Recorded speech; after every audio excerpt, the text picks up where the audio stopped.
ಮನೆಗಳನ್ನು ಪಡೆದುಕೊಂಡು ಅದನ್ನು ಮಸೀದಿ ಮತ್ತು ಮದ್ರಸಾ ಮಾಡಲಿಕ್ಕೆ ಅಧಿಕೃತವಾಗಿ ಲೈಸೆನ್ಸ್ ಎಲ್ಲ ಪಡೆದುಕೊಂಡು ಕೆಲಸ ಶುರು ಮಾಡಿರೋಲ್ಲ. ಒಂದು ಅನ್ಫಾರ್ಚುನೇಟ್ ಇನ್ಸಿಡೆಂಟ್ 2009ರಲ್ಲಿ ನಡೀತದೆ. ಆ ಇನ್ಸಿಡೆಂಟಿಂದ ಒಂದು ಕರಾಳ ದಿನ ಅಂತ ಬಯಸಿ ಅದಾದಮೇಲೆ ನಮ್ಮ ಸುನೀಲ್ ಅಗರ್ವಾಲ್ ಅವರು ಒಂದು ಸಮಿತಿನ ಮಾಡ್ತಾರೆ. ಮಾಡಿ ಎಲ್ಲರಿಗೂ ಸೇರಿಸಿ ಒಂದು ಸಮಿತಿಯನ್ನು ಮಾಡಿ ಒಂದು ಎಲ್ಲ ಒಪ್ಪಂದದಿಂದ ಒಂದು ಮಾಡಿಕೊಂಡು ಒಂದು ಇದು ಕಟ್ಟಡನ ಮುಂದುವರಿಸ್ಕೊಂಡು ಹೋಗ್ಬೇಕಂತ ತೀರ್ಮಾನ ತಗೊಳ್ತಾರೆ. 2010ರಲ್ಲಿ ಆ ತೀರ್ಮಾನ ತಗೊಂಡ್ರು. 2013 ತನಕ ಆ ತೀರ್ಮಾನ ಆಗಿರೋದಿಲ್ಲ. ಆದರೆ 2013ರಲ್ಲಿ ಅಂದಿನ ಪೊಲೀಸ್ ಕಮಿಷನರು ಒಂದು ಸೌಹಾರ್ದತೆ ಮೀಟಿಂಗನ್ನು ಮಾಡಿ ಎಲ್ಲರನ್ನ ಕರೆಸಿ ಮಾತುಕತೆ ನಡೆಸಿದಾಗ ಇದನ್ನು ಮಸೀದಿ ಅಲ್ಲ, ಇದು ಮದ್ರಸಾ, ಒಂದು ಅರಬಿಕ್ ಮದ್ರಸಾ ಶಾಲೆಯನ್ನು ಪಡಿಸ್ಕೊಂಡು ಹೋಗ್ಬೋದು ಅಂತ ಹೇಳಿ ಒಪ್ಪದಿಂದ ಅದನ್ನು ಓಪನ್ ಆಗುತ್ತೆ.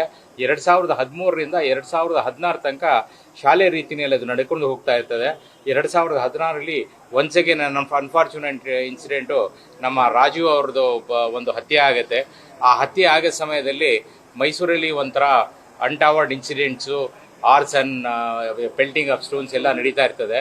ಅದಕ್ಕೆ ಒಂದು 2-3 ದಿವಸ ಬಂದಿರೋ ಸಮಯದಲ್ಲಿ ಅದೇ ಸಮಯದಲ್ಲಿ ಯಾರೋ ಕೆಲವು ಮಿಸ್ಕ್ರಿಯೆಂಟ್ಸು ಕೆಲವು ಕಲ್ಲುಗಳಲ್ಲಿ ತೂರಾಟ ಮಾಡಿ ಗ್ಲಾಸ್ ಪ್ಯಾನ್ಸ್ ಹೊಡೆದೋಗಿರ್ತದೆ.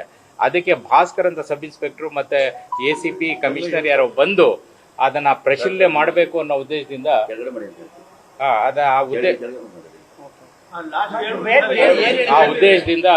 ಅದನ್ನು ಮಾಡಬೇಕು ಅಂತ ಆ ಉದ್ದೇಶದಿಂದ ಕೀಯನ್ನು ಈಸ್ಕೊಂಡು ಅದಾದ್ಮೇಲೆ ಕೀ ಕೊಡೋದಿಲ್ಲ. ಇವತ್ತು ತನಕನೂ ಯಾಕೆ ಕೀ ಕೊಟ್ಟಿಲ್ಲ ಅಂತೇಳಿ ಅದೇ ವಿವಾದ ನಡೀತಾ ಇದೆ.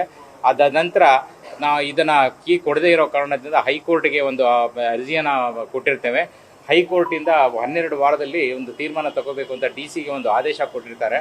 ಅದ್ರ ಪ್ರಕಾರ ಇದು ಮೀಟಿಂಗ್ಗಳು ನಡೀತಾ ಇದೆ. ಇವತ್ತು ಎಲ್ಲರಿಂದ ಈಗ ಕ್ಯಾತ್ಮಂಡ್ಲಿ ಅವರು ಮತ್ತು ನಮ್ಮಿಂದ ಎಲ್ಲ ಕರೆದಿ ಮಾತುಕತೆ ಮಾಡಿ ಅವ್ರು ಮಸೀದಿ ಬೇಡ, ಮದ್ರಸಾ ಶಾಲೆನ ನಡೆಸ್ಕೊಳ್ಳಿಕ್ಕೆ ಒಂದು ಅವಕಾಶ ಮಾಡಿಕೊಡಿ ಅಂತ ನಾವು ಮನವಿ ಮಾಡ್ಕೊಂಡಿದ್ದೀವಿ.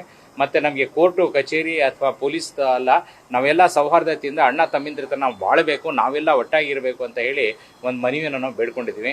ಅದರ ಮಧ್ಯದಲ್ಲಿ ನಮ್ಮ ಪ್ರತಾಪ್ ಸಿಂಹ ಫ್ರಾಸ್ಟ್ರೇಟ್ ಆಗಿದ್ದಾರೆ. ಯಾಕಂದರೆ ಅವ್ರಿಗೆ ಎಲ್ಲೂ ಯಾವುದೇ ಸಮಸ್ಯೆ ಸಿಕ್ಕಿಲ್ಲ ಅವ್ರಿಗೆ. ಅದರಿಂದ ಅವರು ಎಲ್ದಿರೋದೆಲ್ಲ ತಗೊಂಡು ಉದ್ದೇಶಪೂರ್ವಕವಾಗಿ ಇದನ್ನು ಪೊಲಿಟಿಸೈಸ್ ಮಾಡ್ಲಿಕ್ಕೆ ಪ್ರಯತ್ನ ಮಾಡ್ತಾ ಇದ್ದಾರೆ. ಮತ್ತು ಇದನ್ನು ಬರೀ ಮುಸ್ಲಿಂ ಅಂದ ತಕ್ಷಣ ದ್ವೇಷ ತಗೊಂಡು ಬರ್ಲಿಕ್ಕೆ ಪ್ರಯತ್ನ ಮಾಡ್ತಾ ಇದ್ದಾರೆ. ಅದನ್ನು ತಪ್ಪಿಸ್ಬೇಕು ಅಂತ ಅವ್ರ ಬಗ್ಗೆ ಕ್ರಮ ತಗೋಬೇಕು ಅಂತ ಮದ್ರಸಾ ನಡೀಲಿ.